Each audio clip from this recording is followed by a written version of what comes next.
নমস্কার বন্ধুরা, আপনারা দেখছেন স্টারেদের অন্দরমহল। টেলিপাড়ার বেশ জনপ্রিয় মুখ অভিনেত্রী শ্রীতমা মিত্র প্রথম পাণ্ডব গোয়েন্দা ধারাবাহিকের হাত ধরে পরিচিতি পেয়েছিলেন এবং তারপর উমা ধারাবাহিকে খলনায়িকা আলিয়ার চরিত্রে নজর কেড়েছিলেন এবং উমা শেষ হওয়ার পরই জি বাংলায় মন দিতে চাইতে দোয়েলের চরিত্রে অভিনয় করেছিলেন। কিন্তু কিছুদিন আগে সেই ধারাবাহিক থেকে মাঝপথে বেরিয়ে যান অভিনেত্রী। ইতিমধ্যে অনেকেরই পছন্দের অভিনেত্রী হয়ে উঠেছেন শ্রীতমা।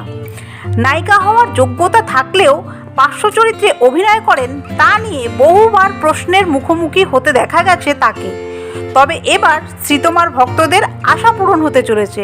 খুব শীঘ্রই ধারাবাহিকে নায়িকা হয়ে ফিরছেন অভিনেত্রী। বেঙ্গল টকিজের নতুন ধারাবাহিক আসতে চলেছে জি বাংলার পর্দায়, আর সেই ধারাবাহিকে মুখ্য চরিত্রে দেখা মিলবে শ্রীতমার। তবে নায়ক কে হবেন জানা না গেলেও সূত্রের খবর ইতিমধ্যে নাকি ধারাবাহিকের প্রোমো শ্যুট করে ফেলেছেন শ্রীতমা। খুব শীঘ্রই জি বাংলার পর্দায় আসতে চলেছে সেই প্রোমো। বন্ধুরা, তারকাদের বিষয় এইরকমই খুঁটিনাটি আরও তথ্য পেতে জুড়ে থাকবেন আমাদের চ্যানেলটির সাথে। ধন্যবাদ।